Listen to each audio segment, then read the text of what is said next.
Welcome student. आज हम आपको हिंदी लैंग्वेज में पाठ 1 पढ़ाने जा रहे हैं। अभ्यास कार्य कराएंगे जिससे सभी बच्चे ध्यान से सुनिएगा। कुछ चीज़ें जो आपकी छूट गई उसको नोट कर लीजिएगा। भाषा क्या है? भाषा बोलकर या लिखकर अपने विचार व्यक्त करने का माध्यम भाषा कहलाता है। सरल शब्दों में अगर आप परिभाषा देना चाहते हैं तो आप बता सकते हैं कि भाषा वह साधन है जो बोलकर लिखकर प्रकट की जाती है, उसे हम भाषा कहते हैं। नेक्स्ट देखिए, भाषा के कितने रूप होते हैं या प्रकार होते हैं? भाषा के 2 रूप होते हैं, मौखिक भाषा, दूसरा है लिखित भाषा। मौखिक भाषा क्या है? जो हम बोल कर प्रकट करते हैं वो क्या है? मौखिक भाषा है। उसका एग्जाम्पल आप क्या बता सकते हैं? सीधे सीधे आप बता दीजिए। टेलीविज़न, भाषण, ठीक है, वाद विवाद प्रतियोगिता इत्यादि। ठीक, ये मौखिक भाषा का एक उदाहरण है। लिखित भाषा क्या है? जिसे हम लिखकर अपने विचार प्रकट करते हैं, जिसमें वो क्या है? लिखित भाषा है। उसका उदाहरण क्या दे सकते हैं आप? समाचार पत्र, पत्रिका, ठीक है, पत्र इत्यादि, जिसमें हम लिख करके अपनी बात को दूसरे तक पहुंचाते हैं, वो लिखित भाषा है। ठीक, अब आता है कि हिंदी दिवस कब मनाया जाता है? तो आप सीधे सीधे बताइए। 14 सितंबर 1949 को, 14 सितंबर 1949। ठीक, ये हिंदी दिवस का ज्ञान करा रहा है। इसे राष्ट्रीय भाषा का रूप या दर्जा प्रदान किया गया है। बोली क्या है? बोली है क्षेत्रीय भाषा के रूप को हम लोग बोली कहते हैं, जो सीमित क्षेत्र में बोली जाती है, जैसे कि राजस्थानी, भोजपुरी, बुंदेली इत्यादि भाषाएं। ठीक, लिपि क्या है? लिपि ध्वनि चिन्हों को लिखने के ढंग को हम क्या कहते हैं? लिपि। उसकी एक पहचान होती है। जैसे हम आ से ज्ञा तक हिंदी देवनागरी लिपि लिखते हैं, जो आ से ज्ञा तक है, ठीक है, जिसको हम देवनागरी लिपि कहते हैं। अंग्रेजी रोमन लिपि है, जो A to Z तक हम वर्ड और सेंटेंस बना देते हैं। तो इस तरह से हमारी लिपियों का ये ज्ञान कराता है। व्याकरण क्या है? व्याकरण वह शास्त्र है, वह विषय है जिसमें हम शुद्ध रूप से पढ़ना लिखना सीखते हैं, जिसमें हमें सब चीज़ का वो ज्ञान कराता है, शुद्धता का ज्ञान कराता है। फिर हमें ये भी बताता है कि संज्ञा में हमें क्या चीज़ को कैसे, कहाँ पे इसको प्रयोग करना है, सर्वनाम में कौन से शब्द हैं, कहाँ पे कैसे लगाना चाहिए, ये सब का ज्ञान हमें व्याकरण में करना सिखाता है। ओके, अब आता है बहुत सारी चीज़ें, इसमें छोटे छोटे क्वेश्चन है, विशेष बातें, इसको ध्यान दीजिएगा। भाषा के द्वारा मनुष्य अपने विचारों को प्रकट करता है या व्यक्त करता है। भाषा के 2 प्रकार होते हैं, मौखिक भाषा और लिखित भाषा। नेक्स्ट देखिए, बोली एक क्षेत्र तक सीमित होती है। भाषा को लिखने के ढंग की लिपि कहते हैं। भाषा के लिखने के ढंग को लिपि कहते हैं। संस्कृत भाषा की प्राचीनतम भाषा, इसको नोट कर लीजिए बच्चों सभी, कि संस्कृत भारत की प्राचीनतम भाषा है। ओके, प्राचीनतम मीन्स बहुत पुरानी, सृष्टि का आरंभ हुआ, उसके बाद जैसे जैसे लोगों को लिखने का, पढ़ने का ज्ञान हुआ, ढंग जानकारी हुई, वहाँ से हमारी संस्कृत भाषा का ज्ञान शुरू हुआ, इसलिए इसे हम प्राचीनतम भाषा का दर्जा देते हैं। व्याकरण द्वारा हम भाषा को शुद्ध रूप से बोलना लिखना सीखते हैं। बच्चों, अब हम आपको पाठ 2 वर्ण विचार की विशेष बातें बताने जा रहे हैं, इसको नोट करिएगा। वर्ण किसे कहते हैं? भाषा की सबसे छोटी इकाई को वर्ण कहते हैं। इसकी पहचान क्या है? कुछ भी आ से लेकर ज्ञा तक कोई भी वर्ण अक्षर को 2-4 शब्द में, अक्षरों में आप उसको लिखिएगा, ये आपका वर्ण है। वर्ण के कितने प्रकार होते हैं? दूसरा क्वेश्चन बन रहा है, वर्ण के कितने प्रकार होते हैं? तो वर्ण के 2 प्रकार होते हैं, स्वर और व्यंजन। ओके, फिर हम क्वेश्चन कर सकते हैं कि स्वर की कितनी संख्या होती है? तो हमने आपको वीडियो क्लासेस में बताया था, स्वर की संख्या 11 होती है, और उसके एग्जाम्पल भी बताया था, आ से लेकर औ तक। व्यंजन कितने होते हैं?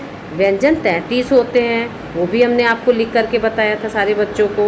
ओके, नेक्स्ट आता है वर्णमाला किसे कहते हैं? वर्णों के व्यवस्थित समूह को वर्णमाला कहते हैं। ठीक है, का से लेकर ज्ञा तक जो सीक्वेंस से, ढंग से, तरीके से लिखा होता है, उसे हम वर्णों का समूह कहते हैं, जिसे हम वर्णमाला कहते हैं।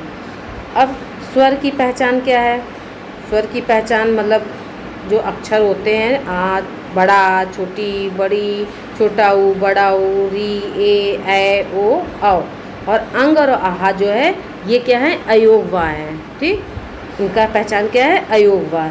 लेकिन ये स्वर की संख्या में नहीं आते हैं, इनको हम सिर्फ अयोगवा कहते हैं, अंग और आह को। नेक्स्ट देखिए, स्वर के कितने प्रकार होते हैं। बच्चों इसको ध्यान दीजिएगा, स्वर के 3 प्रकार होते हैं। अगर क्वेश्चन पूछते हैं कि कितने प्रकार होते हैं तो आप संख्या में बता सकते हैं, शब्दों में बता दीजिए कि 3 प्रकार के होते हैं, या संख्या का ज्ञान कराते हुए बता दीजिए।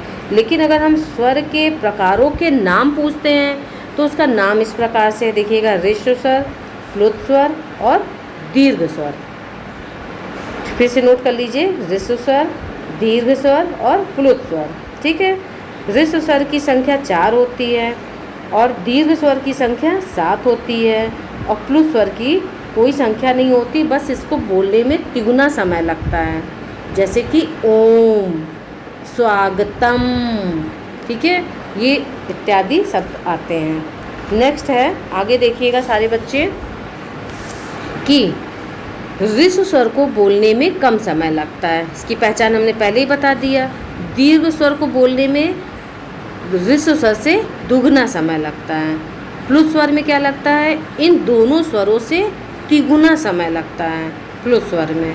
ओके, अब आता है आपका पहचान है आगत, ध्वनियाँ किसे कहते हैं। अंग्रेजी भाषा को ग्रहण करने के साथ उनके स्पष्ट उच्चारण के लिए आ की ध्वनि को भी ग्रहण कर लिया गया। उदाहरण के लिए बॉल, चौक, डॉक्टर इत्यादि। अब देखिए, ज और फा, ये अरबी और फारसी शब्दों के साथ ही इन ध्वनियों को भी हिंदी में ग्रहण किया गया है। उदाहरण के लिए जहर, फिक्र आदि। आदि भी शब्द आप अपने शब्दों को ढूंढ करके बुक से लिख सकते हैं, जहाँ पे नुक्ता का ज्ञान कराया जा रहा है। देखिएगा, जा के नीचे एक बिंदी दिखाई जा रही है, जिसको हम नुक्ता का पहचान बताते हैं। ओके, नेक्स्ट है हलंत। हलंत का प्रयोग आर रहित वर्णों को लिखने के लिए किया जाता है। उदाहरण देखिए, स, म, ह, ला के नीचे हलंत का प्रयोग है। इसका मतलब है कि यह व्यंजन जो है आधा का ज्ञान करा रहा है। ओके, विसर्ग, किसी व्यंजन के बाद यदि विसर्ग, देखिए ब्रैकेट में 2 बिंदी लगा है तो उच्चारण है अह की तरह होता है। विसर्ग का प्रयोग केवल संस्कृत शब्दों में किया जाता है, एग्जाम्पल के प्रातः, नमा, ठीक है, इत्यादि। अब देखिए अनुस्वार। अनुस्वार यह व्यंजन का चिन्ह है, एक जो छोटा सा शिरोरेखा के ऊपर एक बिंदी दिखाई गई है, वो अनुस्वार का ज्ञान करा रहा है। ये पांचों इसका प्रयोग वर्णमाला के 5 वर्गों के अंतिम वर्ण के स्थान पर होता है। ओके, जैसे पंख, पंच, लंबा इत्यादि। अनुनासिक क्या है? अनुनासिक स्वरों का गुण है। जब हम स्वरों का उच्चारण मुख के साथ नासिका से भी करते हैं, कहने का मतलब नाक से भी करते हैं, तो वह स्वर अनुनासिक हो जाता है, जैसे ऊंट, ईंट इत्यादि। शिरोरेखा किसे कहते हैं? कोई भी शब्द जब हम हिंदी या संस्कृत के लिखते हैं तो उसके ऊपर एक लाइन लिखते हैं, तब हम शब्दों का प्रयोग करते हैं, अक्षरों को लिखते हैं। ओके, उसे हम शिरोरेखा कहते हैं। बच्चों, हम आपको विशेष चीज़ों का ज्ञान करा दिए हैं, सभी बच्चे इसको ध्यान से सुनिएगा। फिर से हम कुछ आपको एक चीज़ और ज्ञान करा दें, रा के विभिन्न रूप। रा के विभिन्न रूप में देखिए आपके बुक में पेज नंबर 14 पे दर्शाया गया है, जो 3 तरह का ज्ञान कराया गया, जैसे प्रेम, क्रम, नम्र दिखा रहा है ना, और इसका ब्रैकेट में आपको चिन्ह भी दिखाया गया है। इस तरह का चिन्ह यहाँ पे रा का प्रयोग करते हैं। फिर उल्टा वी की तरह दिखाया गया, जिसमें ड्रम, ट्रक, राष्ट्र, ड्रामा इत्यादि में करते हैं। और एक उड़ंतु वाला रा होता है, जिसे हम रेफ के नाम से पुकारते हैं, जैसे कर्म, स्वर्ग इत्यादि। ओके, वर्ण विच्छेद क्या है? किसी शब्द के वर्णों को अलग अलग करके लिखना वर्ण विच्छेद कहलाता है।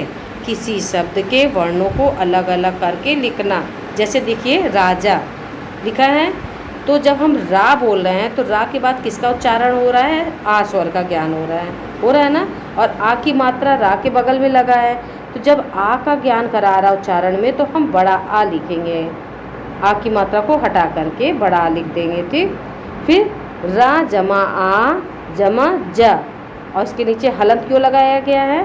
क्योंकि व्यंजन के नीचे जब वर्ण अलग करते हैं तो हलंत का प्रयोग करते हैं, तो इसका ज्ञान होता है कि ये आधा जा का ज्ञान करा रहा है। फिर देखिए जा के बाद आ रहा है ना, मात्रा भी लगी हुई है, तो हम यहाँ पे बड़ा आ स्वर का ज्ञान करा दिए। बच्चों, इस तरह से हमने आपको विशेष बातों का ज्ञान कराया है।